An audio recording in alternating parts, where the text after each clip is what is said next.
for today's video, nandito na naman tayo sa ating luto serye. Ayan, kung nakikita nyo, nagpapakulo ako ng tubig mainit dito. Kasi nga, magninilaga tayo. Nilaga ang ating lulutuin for today's video. Ayan, nilaga. Nagpainit ako ng tubig mainit kasi ilalagay ko itong buto-buto natin. Konti lang to, may konti lang kaming buto-buto dito. Tapos ilalaga ko kasi siya. Ayan, kumukulo na siya mga kalusog. Lalagyan natin yan. Ayan. Lagyan natin na siya ng konting asin. Kasi, para may lasa na yung buto-buto natin. Mamaya na natin siya titimplahan kasi aalisin ko pa siya mamaya. Ayan. Pakuluan muna natin siya ng mga nasa 5 minutes tapos huhugasan natin siya mga kalusog. Bago tayo ulit magpakulo ng tubig mainit at dire-diretso na yung ating pagluluto. Ayan, syempre, habang naghihintay tayo kanina, nahiwa ko na yung ating patatas. Meron tayo ditong patatas, Baguio beans. Tapos meron tayo ditong patis, syempre, di mawawala yan sa nilaga. Asin, meron din tayo. At saka yung paborito kong sangkap na naghihingalo na, at yung paminta. Ayan. Syempre, hindi rin mawawala ang ating pechay Baguio. Ayan. Pechay Baguio siya kasi wala kasing repolyo sa binibila namin mga kalusog. Pero nakadepende pa rin naman sa inyo kung anong gusto nyo ilagay. Wala lang talaga doon sa binibila namin. Tapos meron akong sibuyas dito. At saka meron ako ditong Knorr cubes. Ayan. Walaan nyo na lang kung anong flavor nito. Tinabingi ko lang para hindi nyo makita. Ayan. Mamaya, papakita ko sa inyo kapag nagtuloy-tuloy na yung paglalaga ko. Kasi papakulong ko lang siya ng 5 minutes para matanggal lang yung mga impurities dun sa sa buto-buto natin. Tapos hugasan natin. Alright. At ayan mga kalusog, bali natapos ko na siyang pakuluan ng mga nasa 5 minutes, nahugasan ko na rin yung buto-buto natin. Ayan. Tapos naginit ako ng panibagong tubig dito kasi pag kumulo na yan, ilalagyan na natin to. At tuloy-tuloy na yung mga luto natin. Kaya mamaya, papakita ko sa inyo pag kumulo na para mailagyan natin yung ating buto-buto. At ayan mga kalusog, bali kumukulo na yung tubig natin. Ayan. Lalagyan na natin yung buto-buto natin kanina. Don't worry ha, naghugas po ako ng kamay. Ayan. Mekos-mekos na natin to insan. Ayan, lagyan na natin yan. Tapos, ayan. Lagyan na rin natin tong ating sibuyas. Ayan. Tapos, lagyan na natin tong Knorr cubes natin. Para kahit pa paano habang pinapakuluan natin siya at pinapalambot natin, may lasa na ang ating may atin ng asin. May lasa na yung buto-buto natin. Ayan. Bali, antayin lang natin siyang kumulo. Ayan, takpan natin.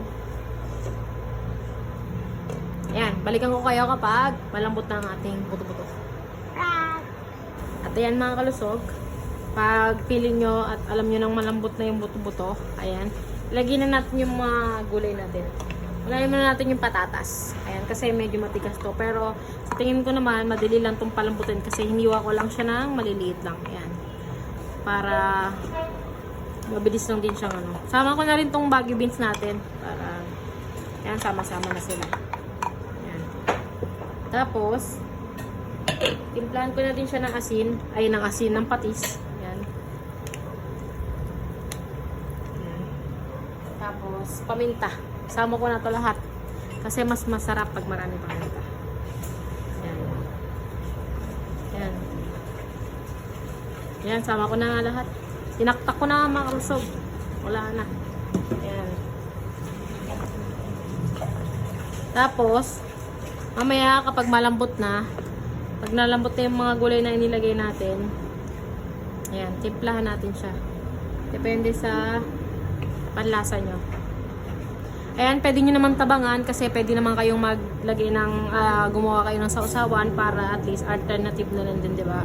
Or pwede naman, kahit di na kayo magsausawan, nasa sabaw nyo na lang kung paano nyo siya panlasa nyo. Sa panlasa nyo. Ayan. Dahil ko lang siya munang mga lumabot yung patatas natin. Tapos balikan ko kayo mga kalusog. Alright. At ayan mga kalusog, bali nung malambot na yung patatas natin at saka yung Baguio beans natin, ilalagyan na natin yung pechay Baguio natin. Ayan. Marami yan para mas masarap. Mas marami, mas masarap. Ayan. Bali, madali lang naman itong maluto mga kalusog. Kaya pwede na natin itong intayin ng mga nasa 2 to 3 minutes. 2 to 5 minutes, mga ganyan. Basta depende pag nakita yung ano na, malambot na siya. Yung iba kasi gusto kasi half cook eh. Kaya ba mga kalusog, ano bang gusto nyo? Yung lutong-luto siya o gusto nyo yung medyo crunchy pa yung gulay nyo? Comment nyo na lang mga kalusog. Ako kasi, gusto ko kasi yung ano, yung parang lantutay na siya. Ganun yung mas masarap. Para higop na lang ng higop. Ganyan. Lagyan na natin yan. Hintayin na lang natin siyang maluto. Basta mga nasa, ano lang yan, mga nasa 3 to 5 minutes yan, luto na yan. Yan. Hindi naman yan tulad ng ibang gulay na matigas. Takpan lang natin, tapos maghintay lang tayo ng maluto siya. Ayan. Ayan mga kalusog, after ng ilang minutong pagpapakulo natin, ayan, luto na ang ating pechay bagyo. Ayan, kung nakikita niya, paminta yan mga kalusog ha. Makakala nyo, dumi yan.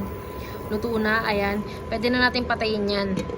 Kasi, kahit naman nakapatay na yan is, ayan, kahit naman nakapatay na yan is, mainit pa naman yung sabaw natin at maluluto pa rin naman yung pechay bagyo natin. Ayan. Meron na naman tayong masarap na uulamin. Ayan, lolobo na naman tayo nito mga kalusog. Ayan. Happy eating po!